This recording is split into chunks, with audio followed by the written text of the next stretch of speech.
Welcome to Story Chats at Insby Romance. I'm Elizabeth Madry, and I'm here with my two co-hosts. I'm Narelle Atkins. I'm Valerie Comer. Melody Carlson is back with us again today, which is very exciting. And today we're talking about her release from earlier this month called Second Time Around. Thank you, Melody, for joining us. Thanks for having me. So we will start off, as we usually do with guests, by asking you to just tell us a little bit about the book. Well, it's second time around.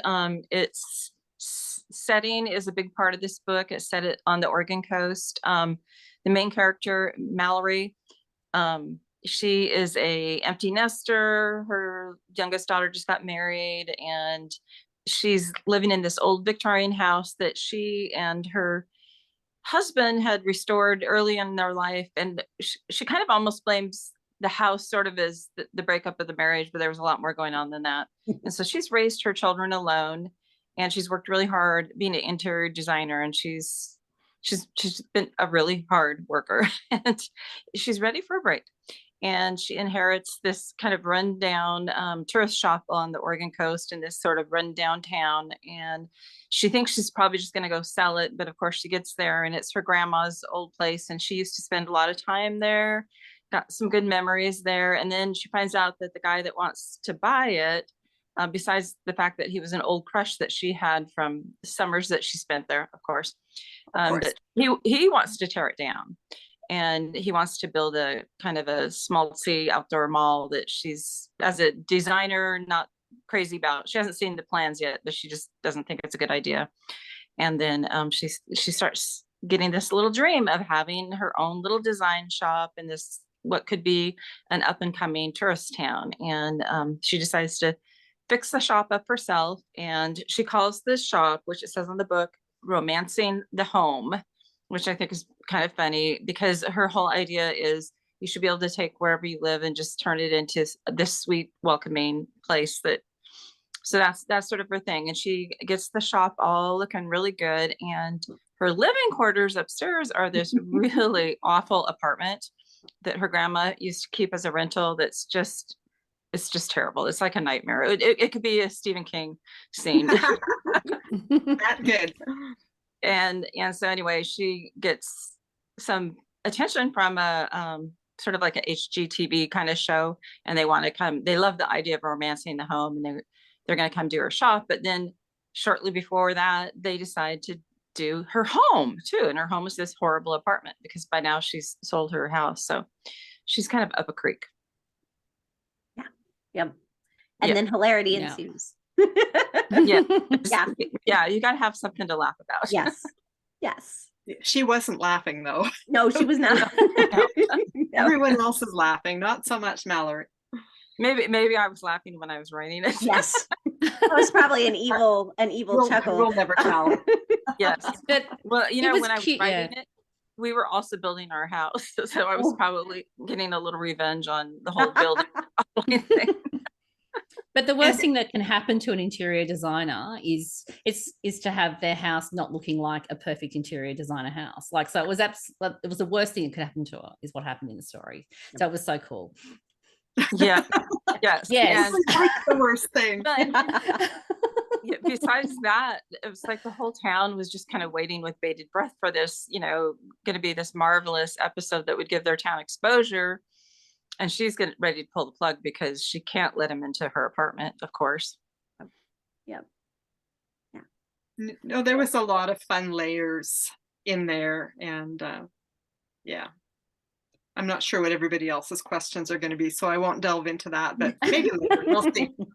But you do have the first question, and it segues nicely from what Melody was talking about. It does. So it's a beautiful segue. Yes. Ta-da. Where's the music? We need some music here. So Mallory calls her business Romancing the Home. She had found a quote that defines romance as a quality or feeling of mystery, excitement, remoteness from everyday life. So did you come up with this quote, or did you find it somewhere? How did the inspiration, which direction did it go? It was actually just the definition of romance. because, it's a word that we use a lot. And I thought, it has a different meaning to different people, and what's Mhm. romantic, what's romance. And that was just actually, I think it was Webster's. And I thought, well, that works. Yeah, she is trying to create a unique haven that provides a beautiful escape from the ordinariness of everyday life or the workplace. So this is kind of her business mission statement or whatever.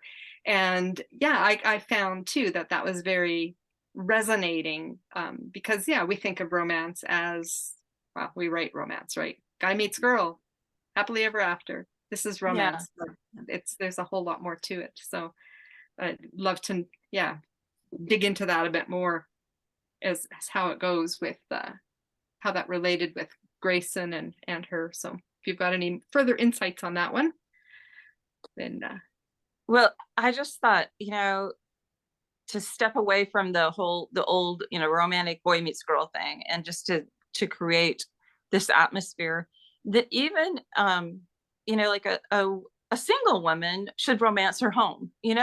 It should welcome her. She should feel like that's an escape. And I've got single friends, and I have encouraged them, do what makes you feel happy in your house. I love design personally. And I think, you can romance your home without having a man around. Yes. maybe easier. Yeah, I was gonna say it might be a lot easier. Yeah, really. If you happen to like dump their pink polka dirty dots. bits. Yeah. Cool. Narelle, you wanna? It is me. Yes, I'm up next. So I'm actually going to talk about the town Seaport on the Oregon coast, because as far as from my perspective as a reader, Seaport was a character in the book. So and as you've talked about in the introduction, there are divided opinions on what the residents of Seaport think should actually happen to the town as well. I think pretty much everyone acknowledges that something needs to change, but exactly how that happens is not in agreement by any stretch of the imagination by the people who are living there. So I thought if you could tell us a bit more about Seaport and the people who live there, and what's actually going on with the side characters around Mallory and Grayson. Right. Well, I am quite familiar with small towns. We live in a very tiny town. We had a cabin that was in a small coastal town that was a lot like the town in this book.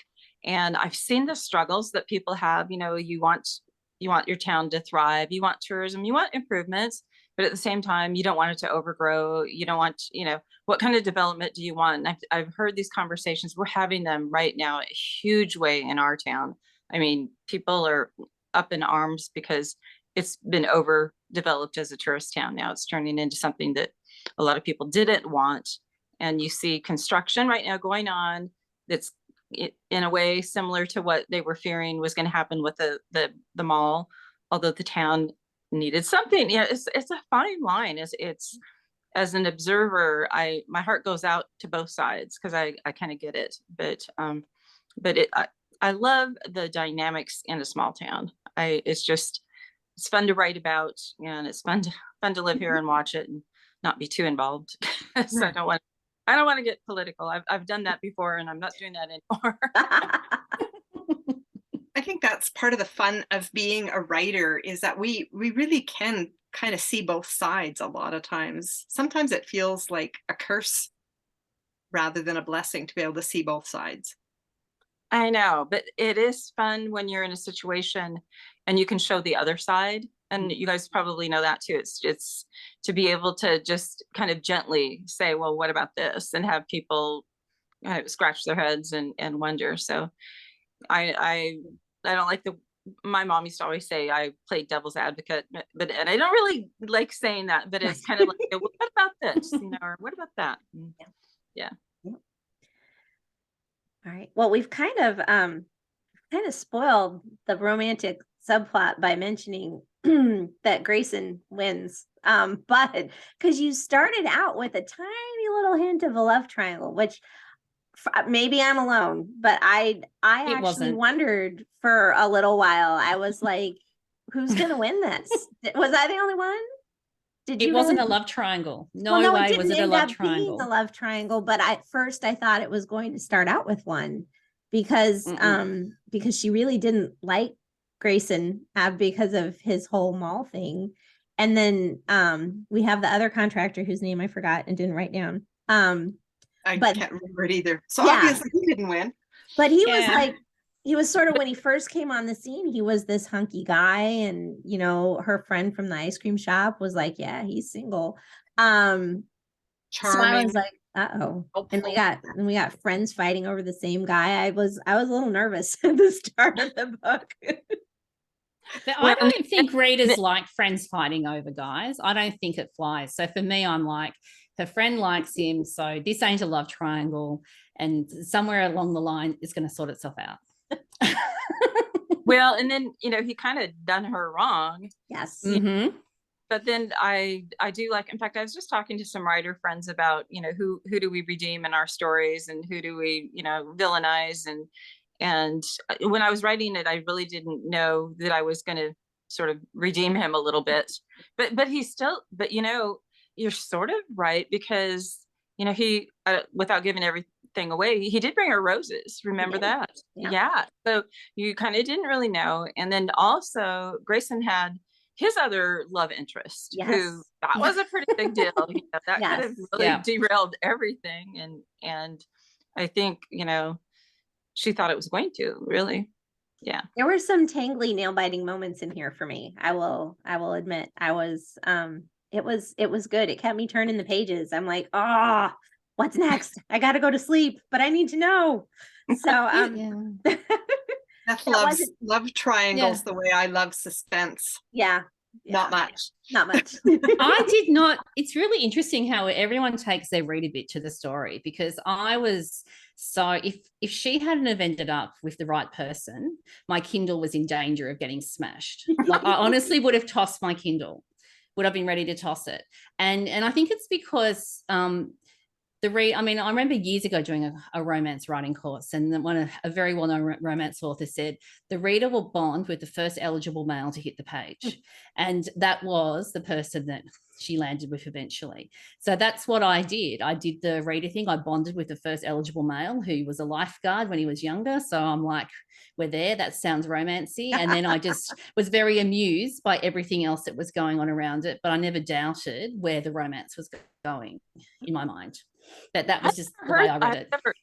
I've never heard that before, that the reader bonds to the first romantic interest. And now I'm thinking back to books that I've written, like, have I always, I don't think I've always done that, but I've been told that I've broken, you know, all the rules of romance writing. So, well, there you go. Yeah. I think after a couple books, you get to break whatever rules you want to. I just didn't know that. Well, yeah. So that actually wasn't my question, though. So at the risk of people breaking their Kindles. Yeah, that's right. Don't want that.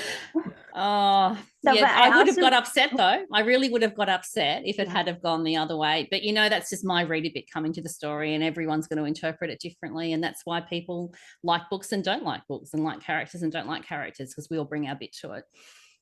And why we have something to discuss. Right. Why we can have a conversation. Exactly.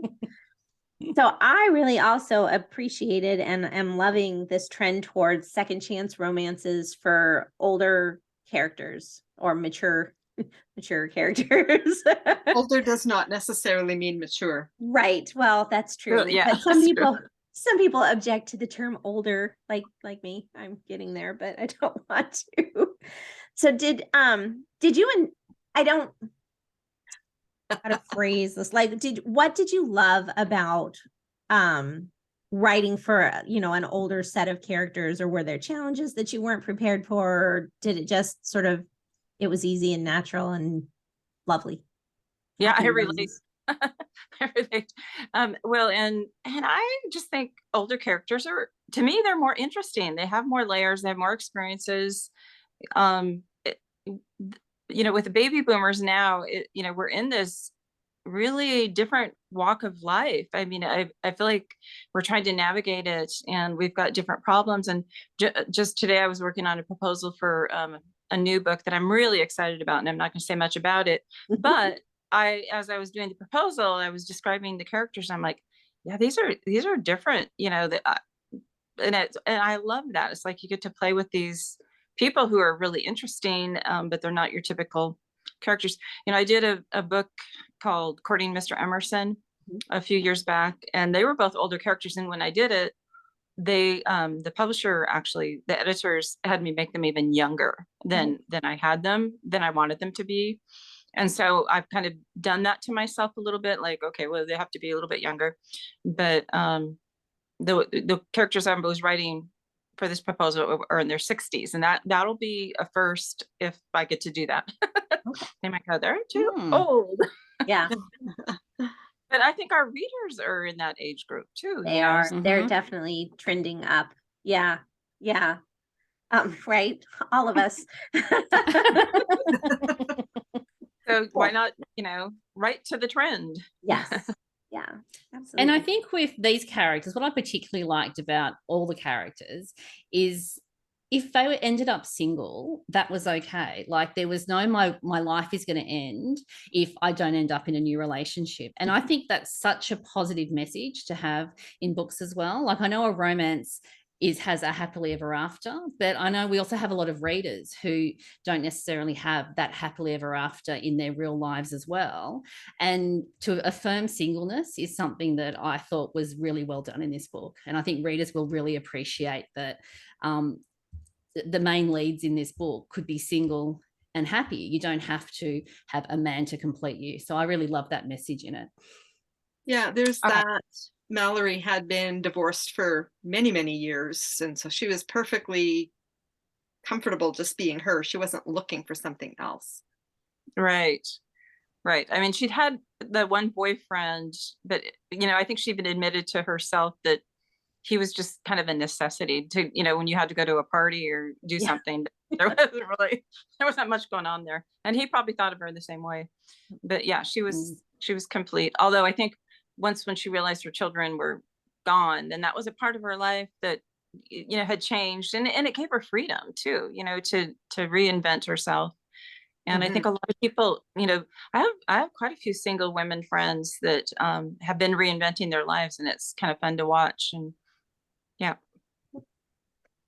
Do you, I was surprised at how easily she walked away from her beautifully put together Victorian. I feel like that would have been very hard for me. Why was she ready to turn her back on that? Well, I think just having been there and, as a designer, she'd kind of done everything she wanted to do to it. So the designer in her was fulfilled, and her children didn't really seem like they really cared that much. I mean, they acted like they did, but they had their lives. And then also, I just think downsizing is becoming appealing to our generation. It's like, let's do a little less around us and try to do more with our lives. And we've been doing that, ourselves. Well, like we think we are, but I don't know. I'm not sure if it's worth it. It's hard. We're looking at that with my dad. It's like, Dad, do you really need this box of pencils from 1972? Yes. My mom, she just passed away, and I'm still clearing stuff out of hers. And I was telling my husband, I was just wishing I had more address labels, because we just got our library set up in our library room, and I wanted to put address labels in my books. So when people borrow, and then I said, I was just thinking, my mom had literally probably thousands of address labels that she'll, her new address is in heaven. And then she also had thousands of pencils. I'm not kidding. I mean, it's just, I can't even, she was a little bit of a hoarder, but it's like, she never used them. She never got to use them. She had too much. So I don't want to end up there. No, indeed. Especially not with pencils. Right. Maybe if it was like silver dollars or, right. There you go. Exactly. Yeah. Gold nuggets, Diamond necklaces. Pearls. Yeah. Excellent. All right. So, did you guys have any other comment, thought, question about the book, or shall we transition into our this or that? I really liked the book. I did too. I really enjoyed reading it. Yeah.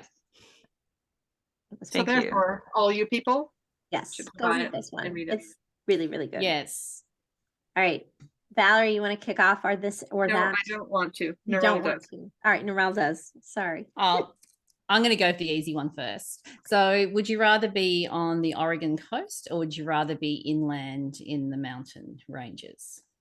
Well, today I would rather be on the Oregon coast because the weather's a little bit, we have snow here, which is pretty, but it's February and it's like, I'm ready for something to feel springy, but not permanently. I wouldn't want to, because we've spent enough time there that we know it's cloudy and windy and rainy and all of that. So we have a lot more sunshine here. And in fact, today the sun is just brilliant. So that's Not here. yeah. We're in a heat wave. Oh my God. That's too hot here. Only a That couple of sounds days, so good. that's all right. Summer in Australia. Yeah. Okay, I'm ready. Okay, do it. Fake relationship or friends to more? Now, I didn't quite hear you. Fake relationship or Fake? friends to more? Fake. Pretending to be engaged or Trope something. wise. Trope wise, Or- yeah. Which is your favorite trope? Friends to more or fake Oh, relationship? I didn't hear the second part. Friends Friends to more. Friends to friends more. Oh, it'd have to be friends to more, I'm pretty sure. How come? Probably because with my husband and I, we were really, really good friends, and I'd had other relationships, but probably felt fakey, and I always tell people, because when we got together, they were like, yeah, you guys are just too opposite. This can't possibly work. But I remember telling them, I felt like he was sterling. He was like through and through. What he was on the outside was what he was in the heart. And we've been together for 45 years. And I can say that that is true. But it was a really solid friendship that became more. So that's my favorite. And I do use that a lot in books because in the past I've had younger readers, and I think I just wanted to sort of show them, like being friends is a big deal, especially if Yeah. you want to be there for the long haul. Yeah. Mhm. Sure. All right. So would you rather DIY or hire a contractor? Well, we have DIY'd for 45 years. And at this stage of the game, I would rather hire somebody. I really would. And we have said we're never doing it again. We built our house during COVID ourselves. I mean, we were the contractors. And Wow. yeah, it's like, I think it's the hardest building project we've ever done because it was ground up, and yeah, and we ended up ground up. No, it wore us out. Yeah. Yeah. But we're in and we're happy about it. So Yay. That's awesome. That's not again. yeah, no, my husband and I love to DIY, and building from the ground up would be something that we would love to do at some point. But then we hear horror stories and they're like, you really don't want to do that. And I'm like, it sounds fun to me, but maybe not. Well, we had done a lot of them too. We've done a lot of fixer uppers and restores, and we built before, and I think this did it for us. We're done.